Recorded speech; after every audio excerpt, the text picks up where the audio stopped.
Good morning, everybody. Welcome to another episode of Hawk Blogger Mornings. I am Brian Nemhauser. You can find me on all the places: YouTube, TikTok, Instagram, at Hawk Blogger. And if you haven't already, now is the time. Subscribe here on YouTube, follow on Instagram. I will be giving away at least 2 tickets. And the 2 tickets I've got have been given to me by a great friend. They're club level seats, 2 tickets to the 49ers versus Seahawks home opener. If we can get to 25,000 subscribers on YouTube or 10,000 subscribers on Instagram, or 10,000 followers, I should say. And we're already at like 9,000. We've added a bunch. So we can definitely get there. If we do both, I will give away more than 2 tickets to this game. I want to get as many Seahawks fans in those seats as possible. And as far as who will be watching in that first game, that is what today's show is about. We're getting closer to what is a bittersweet day in the NFL calendar. It is cutdown day, and it's coming in a few weeks. And we've done a few 53-man roster projections on this show. And so far, they were like the last one I did, I think, was prior to the first preseason game. I have to double check. It was August 4th. So it's been a couple of weeks. And I sat down to do my updated projections based off of all the new information that we have. Uchenna Nwosu coming off PUP just yesterday. The offensive line, from my perspective, settling as who's the starting 5. Seeing what the different receivers have done. Figuring out who is dinged up, who they expect to come back. And I gotta say, I've got some big changes in my projection. I'm going to show you all of that in just a moment here. And I'll say this. I think the Seahawks are going to be in a position to make some changes on this roster, even between now and then. I think there could be some guys on the move, and I'm going to talk to you about some of the guys I think are prime candidates to be on the move for the Seahawks. Let's do it. Let's get right into it. All right. First things first. I will reacclimate you to the lovely color scheme that I've got over here. All right. We're going to zoom in. We have got green means a lock. Blue means high confidence that they're going to make the roster. And yellow means they're still on the bubble. And at the bottom of the screen, you will see how many I'm projecting them to keep for each spot. And I'll go through that as well. There's changes there. In addition to the names, there are changes in terms of the numbers I have them keeping at different spots. So let's get right into it. Quarterback. I think this is straightforward. Sam Darnold, Jalen Milroe are absolute locks, no question. Drew Lock is pretty close to not only being named lock, but being a lock. There is some tiny chance that they get bowled over by an offer from some other team that needs a backup quarterback. I don't think that's going to happen. I think those are your 3 guys. It is a big deal, just to remember, it is a big deal to keep 3 quarterbacks on your 53. That has real impact on the rest of your roster numbers. A lot of teams don't do it. The Seahawks haven't done it for many years. They will do it this year, at least by my projections. They will have 3. That gets us to running back, where things are slightly more interesting. Ken Walker, Zach Charbonnet, Robbie Oots are locks. And it's really good news that Robbie Oots is a lock. This is a guy who was a 5th-round pick. He was in competition with Brady Russell early on at the fullback spot. He is no longer. He is your starting fullback. He has been terrific in his first 2 games. He is basically getting veteran starter treatment with just a handful of snaps in both of those games. He's going to be your guy. Now, I have got them keeping 4 running backs, 4 backs, I should say. 3 running backs and 1 fullback. Now, we'll talk about the fact that, yes, it is easy to talk yourself into 5 running backs. I don't think that's what they're going to do. 3 running backs is what they've done last year. And then having a fullback as part of that changes the roster math a little bit. I currently have George Halani as the high confidence 4th back to make the roster. And the reason being, 1, you've all seen what he's done in preseason. 2, he's had a year with the team. They know him. 3, he is one of the most well-rounded backs on the roster, from a running inside, running outside, as a receiver, as a pass protector, blitz pickup guy, as a special teams player. He does everything well. And you can see that this scheme fits him pretty darn well. So I have him as the 4th guy. Damian Martinez had a nice game this last contest against the Chiefs. I don't think it was enough. I don't know if he can make up the ground between now and the end of this camp to make the roster. He is a 7th round pick, even though we all believe that he's incredibly talented, or a lot of us do.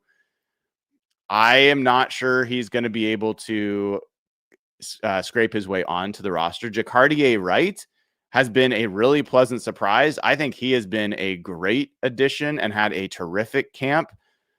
I also don't expect him to make it. I've colored them both as on the bubble because there is some chance that they will keep a 5th back. And if they do, it will be between those 2. And if it is between those 2, right now I've got Martinez as a slight nod above Jacardier Wright, partially because I think Martinez will be a harder player to sneak onto a practice squad. But honestly, it could be either one of those guys. I think it's very close. Moving along. So again, 3 quarterbacks, 4 running backs, and those 4 running backs are Ken Walker, Zach Charbonnet, Robbie Oots, and George Halani. What a running back room that will be. Now, wide receiver. This one is where it starts to get very interesting and uncomfortable. Jackson Smith and Jigba, Cooper Kupp, Torrey Horton Jr., easy as pie.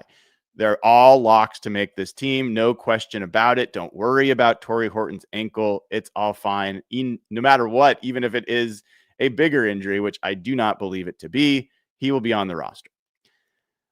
I've got the Seahawks only keeping 5 receivers. And to reacclimate you, and if you haven't seen me do this show before, not only do the colors have significance, but the order of the players has significance. The top player is the most likely, all the way down to the least likely to actually make the roster.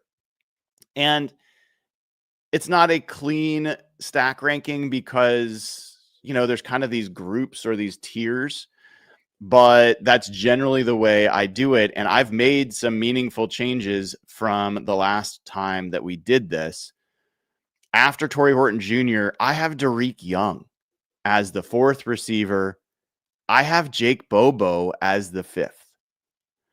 This one I stared at for a while, folks, because this is going to be a very challenging decision for this team. Let me take you through it. I see people already like, what do you mean Bobo's not in green? Guys, he's not in green. I don't even think he's in blue. I think he makes the roster, but let me explain. The team has $3.5 million guaranteed to Marquez Valdez-Scantling. You might say, who cares? The team cares. They do not want to pay. They gave him a guaranteed deal with the intention of him being on the roster, with like high confidence that he would be on the roster. He has had a really, really quiet camp. And so what that gets you is a situation where you've got a team that I think would like to find a way to move him off of this roster. I think you will likely see them try to trade him to any team that would take him and his contract. But if they can't find a trade partner, As of right now, I am making the call that they are going to let him go.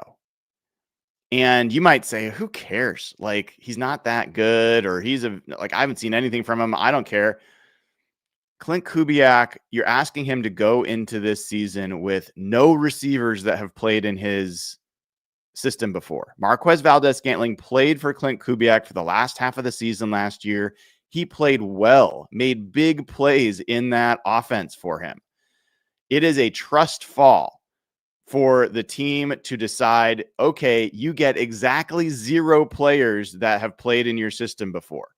Even if Torrey Horton has leapfrogged Marquez Valdes-Scantling, which I think he very clearly has, there is still a security blanket for the team knowing that this is the only other player that has the ability to really stretch the field. At least that's kind of been the conversation up until now. I'll explain why that's changed a little bit. But it is a much bigger decision than I think for fans are like, yeah, just let him go. For the team, it won't be. And this is a pretty big change, at least from my perspective. So I do not have Marquez Valdes-Scantling making the team. I also do not have Steven Sims making the team. And again, you might be like, who cares? Steven Sims is like, I haven't seen him play at all. Well, Mike McDonald has. Steven Sims is the only experienced return man on this roster as a punt and kick returner. You saw how the Seahawks really struggled with the return game last year. Steven Sims is somewhat of a sure thing. Torrey Horton Jr., as much as we're very excited about him, the question with Torrey Horton has been durability. He's coming off an injury, and he is a very slightly slender build of a player, and he's already now just had an ankle injury, really without even being tackled. So do you want him back there returning punts all year long? Do you feel comfortable with anyone else doing that? So Steven Sims Steven Sims just was back to practice yesterday after being out due to an injury for a while. We will find out, I think, relatively quickly whether or not the team feels like they can get away. I would not be surprised if what I'm predicting here is that Steven Sims does not make the roster, but that they add him to the practice squad and that they can call him up for 3 games and then make a decision if they want to change him for anybody else. So Steven Sims and Marquez Valdes-Scantling not making the final roster would be a very big deal. That is what I'm currently predicting. Now, how am I predicting that? Why am I predicting that? Well, Derek Young has had a you can't cut me kind of camp. That is the camp that he has had. And not only does Derek Young always had the advantage of being a excellent special teams player, but now he is also demonstrating on a daily basis and in the games that he can be an impact receiver. And in addition to being an impact receiver, he is showing that he can be a deep threat, that he can be somebody who can challenge the defense down the field. A lot of his plays have been explosive plays. That makes it easier to take a risk of saying goodbye to the veteran in Marquez Valdes-Scantling. So the Derek Young rise, I think, comes at the detriment of MVS.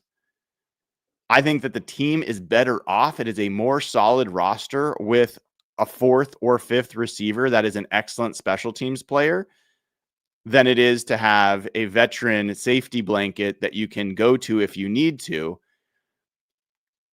And so the question becomes really between Derek Young, Jake Bobo, and Steven Sims, which 2 of those guys put you in the best special teams position? Fans focus on the receiving part of this. That is not where the coaches are going to make the back end of the receiver room decisions. They're going to make it based off of who puts the special teams in the best spot.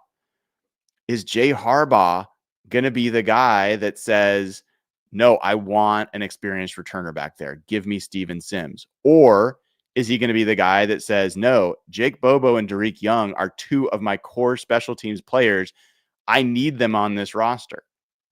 Now, there is a chance that they go to 6 receivers. And if they do that, then I still think Sims would be the guy that they keep over MVS, because MVS has no special teams value or role. So I think this is kind of how, like, this is a very challenging set of decisions on this part of the roster. But Derek Young and Jake Bobo have made it easier because they've both been integral to how this team chemistry and identity is being built. They both are not only, good young players, they are key parts of kind of the culture in that locker room, especially Bobo, and they're great blockers. So both of those guys can be part of the run game as well as receivers, as well as special teams players. Beyond that, Derek Young, one of the things that was always interesting about him was his ability to be a running back. Now, yes, you might be like, what are you talking about? In college, they ran an old, like, flying wing, like, sort of offense where he was, as a receiver, often carrying the ball as a runner. And one of the things we are seeing with Clint Kubiak is he is someone who is capable of actually finding the unique talents and skills of different players and utilizing them. I wouldn't be surprised if Derek Young finally gets used as a runner this year while playing the receiver spot. So I could almost talk myself into Derek Young and Jake Bobo being colored blue. But right now, I still think it's enough of a question that I've got them all in the same bucket. And you just have to trust based on the ordering here, or recognize based on the ordering, that it's these top 5 guys that I've got making the roster. Now, that means that Cody White doesn't make it. That means Tyrone Broden doesn't make it. It means Ricky White doesn't make it. It means John Rice Plumlee doesn't make it. Cody White has had a good camp, relatively speaking. He has been making some plays on special teams as well. I think he's a practice squad guy for you. I think Tyrone Broden and Ricky White and John Rice Plumlee, all those guys could be practice squad guys for you. I don't know how many they will keep, but there's going to be some practice squad members from that group. All right, so that's the receiver. That is a challenging group to go through, I'll tell you that. Let me get to tight end, which is easy. And tight end is easy because they're going to keep 4. And those 4 names are AJ Barner, Elijah Arroyo, Eric Saubert, Saw, as in the tool, and Brady Russell. Those 4 guys are making it. Nick Callerup is going to be a practice squad guy. I'm almost positive. It's possible that Marshall Lang will be as well. They've both played really well and earned some additional opportunity. But the top 4 are clear. It's absolutely clear. There's no question in my mind that any of those guys are going to make the roster. So that gets us to offensive line. And I've got some surprises there. I've got some changes. Before I share those with you, I want to make sure, as I've said before, that we get as many Seahawks fans in seats as possible. I've got a deal for you from SeatGeek. Let me talk to you about it real quick. Seahawks football is back. I cannot wait to see Lumen Field packed with Seahawks fans again, which is why I want to give the sponsor of today's video, SeatGeek, a huge shout out. With over 28 million downloads, SeatGeek is the #1 rated ticketing app. There are more than 70,000 events listed on SeatGeek, including concerts, sports, festivals, and a bunch more. The NFL's just around the corner. The Mariners are chasing a World Series ring. One of the things I love about using SeatGeek is they've got your back. Each ticket's rated on a scale from 1 to 10, so you know you're getting a good deal. Green dot's good, red not as good, but you know what? Every ticket is backed by their buyer guarantee. Personally, I'm going to be using SeatGeek to buy some Mariners tickets for the stretch run. I may be tempted to get one of the Adam Sandler tickets. Who knows? They've got all sorts of things. If there's a ticket, SeatGeek's going to have it on there. And you know I came through for you guys. You can use code HawkBlogger, get $20 off tickets at SeatGeek. That's $20 off your first purchase with promo code HawkBlogger. Make sure you click the link in the description to download the app. Have the code automatically added to your account so you can use it later. Thank you, SeatGeek. Awesome deal. So make sure you click the link in the description. It'll automatically add the code to your account at SeatGeek. $20, free $20 for getting a seat to anything you want to see. It's a good deal.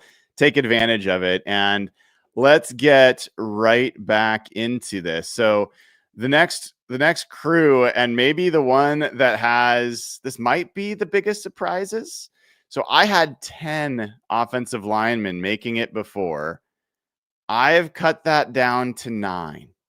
That means that I've got 25 on offense, 25 on defense, and 3 specialists. I had 26 on offense and 24 on defense in my first few roster projections. This is a change. Keep in mind, the Seahawks kept 11 offensive linemen last year on their 53-man roster. Going down to 9 is a pretty big change. And I'll tell you why I did it in a second, but let's first just familiarize ourselves with what I've got here. So Charles Cross, Abe Lucas, your starting tackles. Gray Zabel, Jalen Sundell, Anthony Bradford, the rest of your starting offensive line. So I've now put Jalen Sundell over Olu Oluwatimi. I believe he is your starting center. Anthony Bradford is your starting right guard. And that means I still have Olu Oluwatimi making this roster. I think that's pretty clear cut. I don't have him starting. Josh Jones, who has had a almost miraculous rise to the end of his camp and into the games. He was really struggling when camp started. He has really come along quite well, especially once he started getting some more snaps at left tackle. So all of those guys I have making it. Olu is a guy who is pretty much purely a backup center. And I think that's what I don't want to say anything unkind, because I think he's had a really good camp, but I think he profiles as a backup center. I think that's probably what his career is going to look like. He won't like that. He will keep fighting.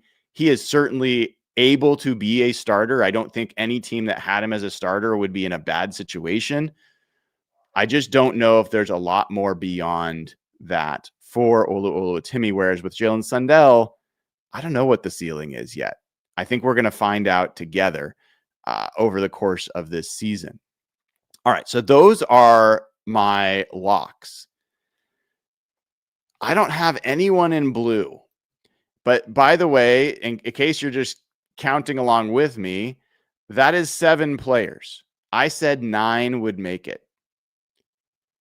The next guy I've got on the list is Mike Jarrell, because I think you need 2 backup tackles. And I think Josh Jones and Mike Jarrell are very clearly the guys. Now, Josh Jones can be a swing tackle, but I don't think you keep just 1 tackle on the bench. And I don't think anyone else has shown enough. I think Mike Jarrell is very clearly the next tackle. So I think Josh Jones and Mike Jarrell. That's where I could make Jarrell blue. He probably should be blue, but I've got him in this yellow on the bubble bucket because this is where things get interesting. I have got Mason Richmond, the other 7th round pick, making the roster as the last offensive lineman. Now, why Mason Richmond and why not another name? I'll talk about this in a second. Mason Richmond started out at tackle for them, playing right tackle. They played him at guard. They have played him at center. He has shown more progress, but to my eyes, in like 1v1 pass block drills than the other young linemen. the fact that he gives them 3-position flex potentially, I think is a real advantage for him and something that makes him a guy that they'd want to keep around. Now, maybe the bigger surprise is if they keep 10, I have Bryce Cabledew, the 6th round pick, above Christian Haynes. I think this is how far Christian Haynes has fallen. This is a guy that they gave pretty much all the starting reps to in early spring for the right guard spot. And he just did not, when pads came on over the course, it was just very clear he wasn't the guy. So they moved him to center and they were giving him chances there. He had a lot of trouble snapping the football. It wasn't initially a problem, but it became a problem. He's barely, if any, getting any snaps at center at this point. They've got him at left guard, and now they're going to put him at right guard. My thought here is Christian Haynes was a 3rd round pick last year. He was highly regarded by a lot of people across the league. I think the Seahawks try to find a team to trade for Christian Haynes. I think they're going to try to find a team that would either trade a player at a different position, a player for player swap, or like it could make a lot of sense to look at an off-ball linebacker that they like from another team. Or maybe there's an edge player. Probably not an edge player, but maybe. I think there's an opportunity for them to try to find the highest possible return they're going to get for Christian Haynes. If they don't, I think they're going to have a hard time keeping him on the roster. I don't think it's crazy that they will. I mean, this was a 3rd round pick last year, and John Schneider runs the show, and he's not going to like the optics of letting a guy go 1 year after they drafted him in the 3rd round. But keep in mind, this was never the guy that they wanted. They were targeting a different player. My belief is they wanted Cooper Beebe last year and were trying to trade up to get him. And when they couldn't, John Schneider's been open about the fact that there was guys saying, hey, this is a good fallback. But this was not their target. And I just don't think he's shown any reason to believe that he is going to take a big step. This offense was supposed to fit him really, really well. I think he's an okay player in it, but I think he's actually below average. I don't think if he was a starter, I think he is not a replacement level player. I think he's below replacement level. And so what they would be doing by keeping him is pushing one of these other younger guys off the roster. Now, I do think Mason Richmond and Bryce Cabledew would be able to make it to your practice squad. So that might work against them in terms of the 53. But I think Mason Richmond he's got fans in that coaching staff, on the offensive line coaching staff. I think there's reasons that they've asked him to do things. Remember that they've said about center, it has to be the smartest guy on the field. They're giving him a chance at that position, partially because I think they respect what he brings there. He and Cabledew, I think, are like bosom buddies. I think they are a great developmental pair to continue to develop. Now, whether that's on the practice squad or on the roster, I don't know.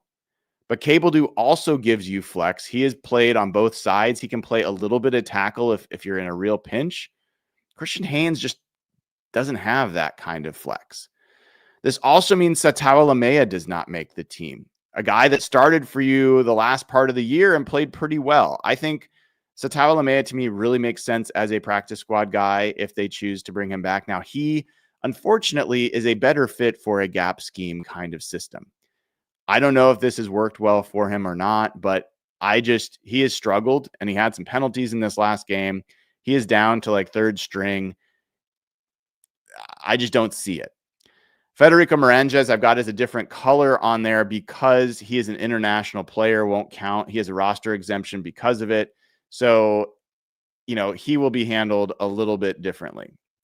Luke Felix Fualalo and Amari Kite, both potential practice squad guys. I really like what I've seen from them. So I think it's big change here.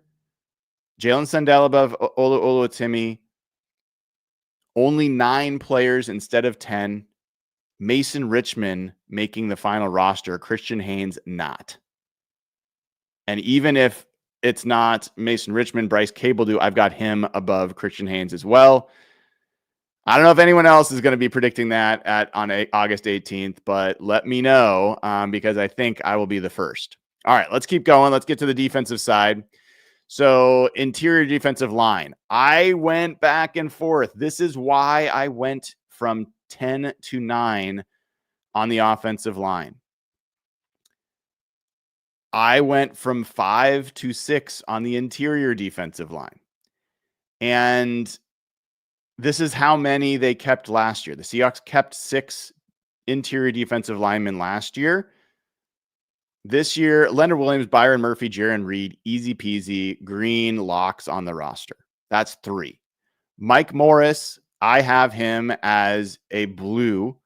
That is high confidence. He is also very likely because he is different than the other guys on this group, and I think can make it. So it will make it. So that's 4. Now here's the change. I've had Quinton Bohanna making it this whole time, and that was the 5th. Brandon Peely, the team has been playing Peely and Bohanna together for weeks now. And I think there's something to this, that there is a different package that they're looking at where they go super heavy inside with Bohanna and Peely.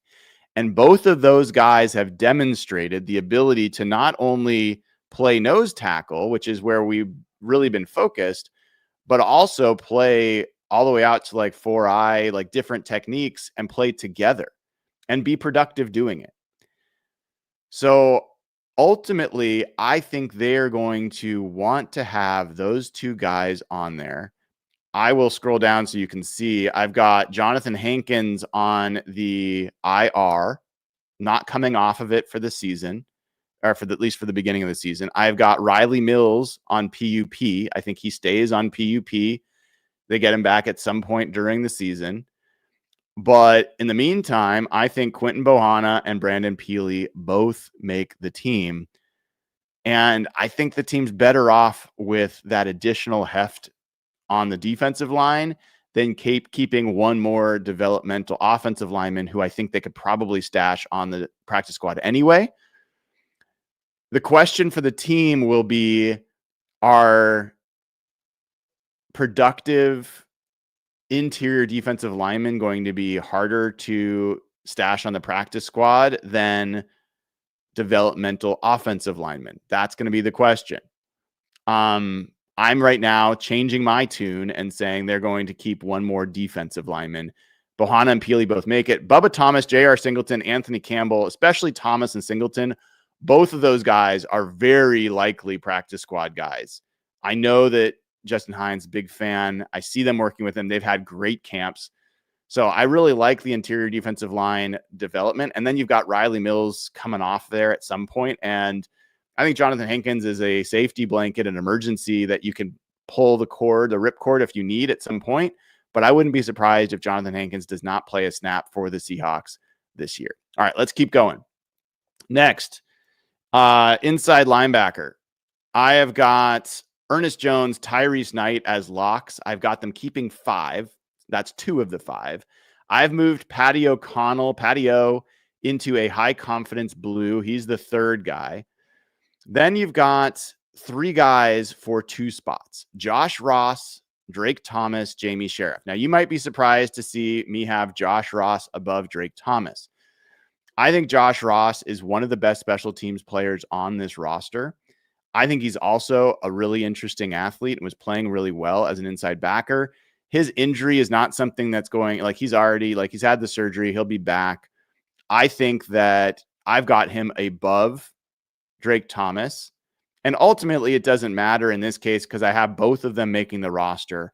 Patty O'Connell, Josh Ross, Drake Thomas are all excellent special teams players. I've got Jamie Sheriff as a on the bubble guy as well, because he's played well, and he, I think, is maybe the higher potential option for some of these guys. But I think you can get him to the practice squad as you had last year. I do have him on the bubble. There's a chance they may feel differently and want to protect him. But those are the 5 I've got: Ernest Jones, Tyrese Knight, Patty O'Connell, Josh Ross, and Drake Thomas. Okay, so that's the 5 inside linebackers. Let's keep going. Edge. This is where we've got some more change.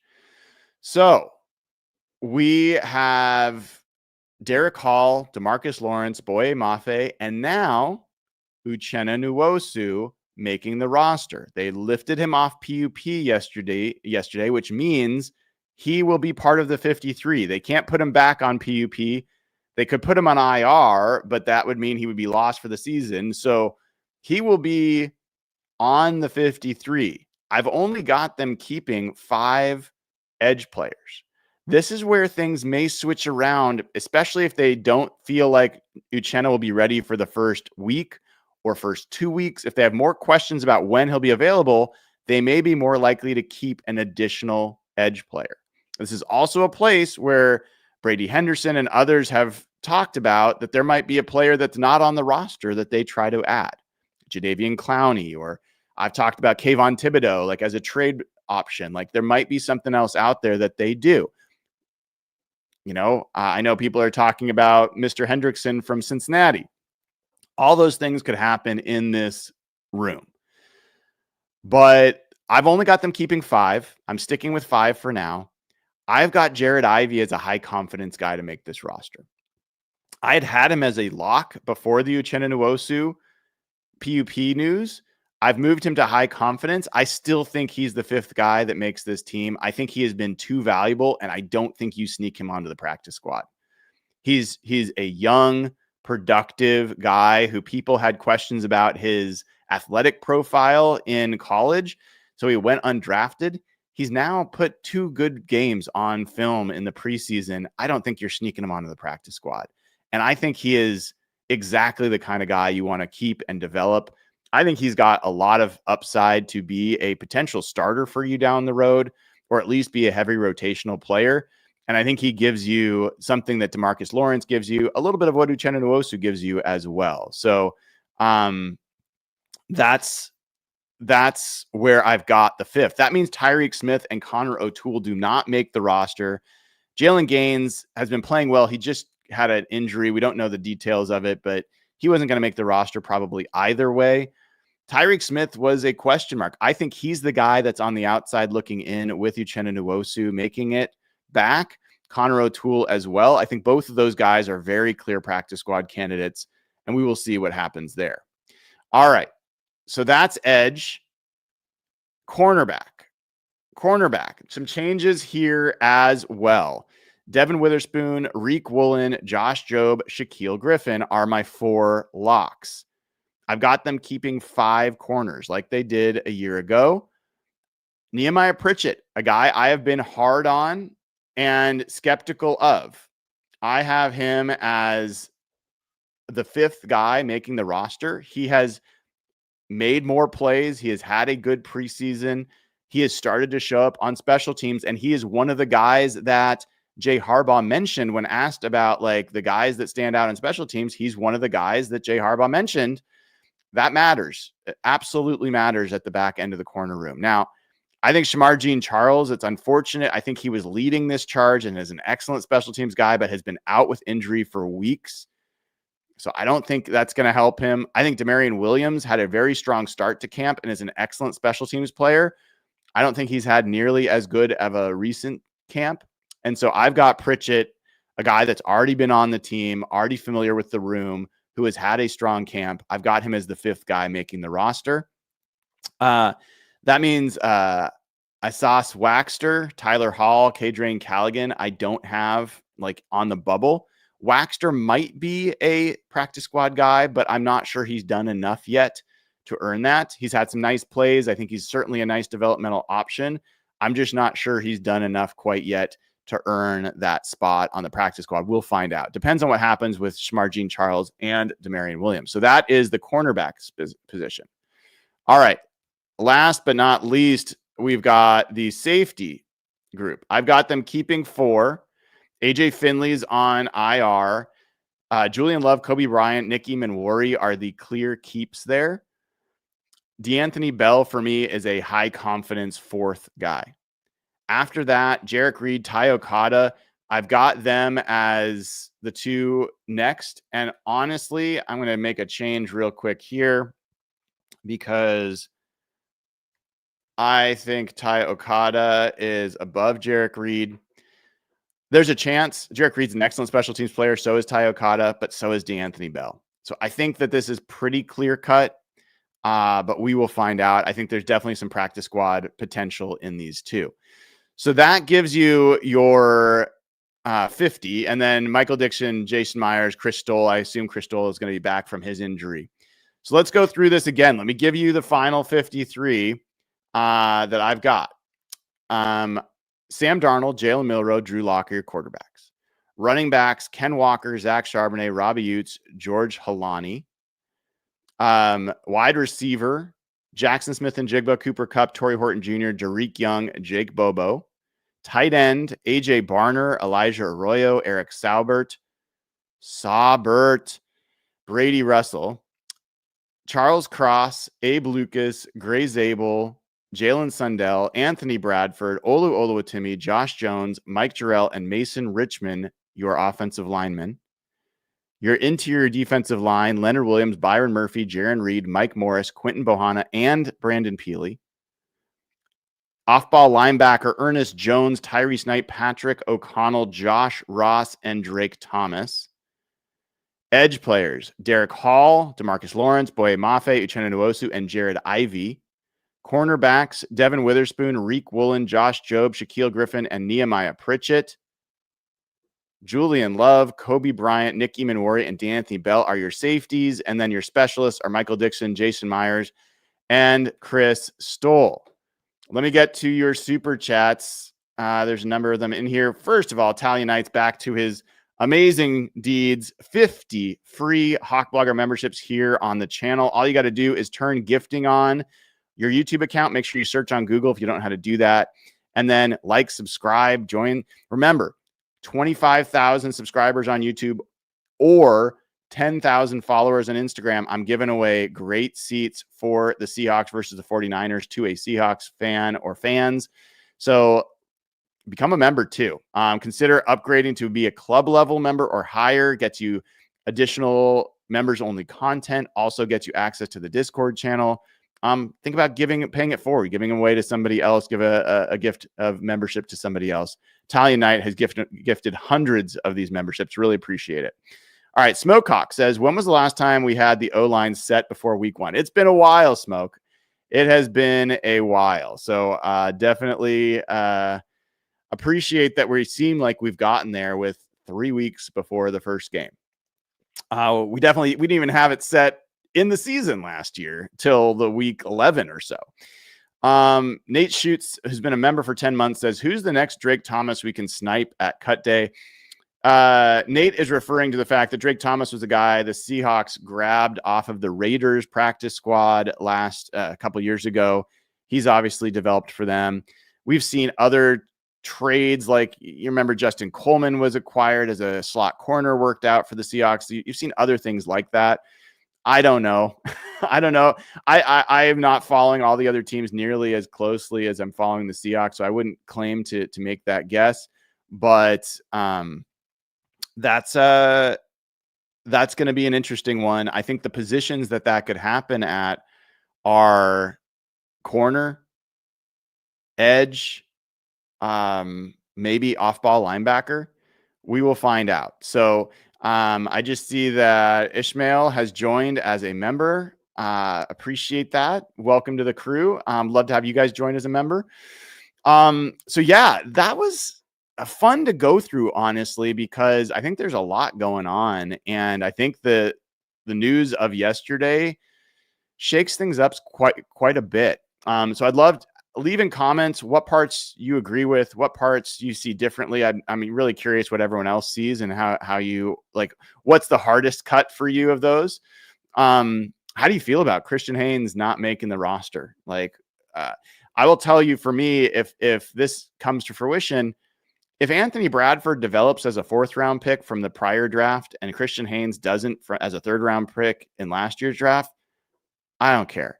If Jalen Sundell works out as an undrafted free agent from last year's draft, but Olu Olutimi from 2 drafts ago doesn't work out, I'm okay with that. Like, it doesn't matter to me if you have some guys not work out, as long as you have some that do.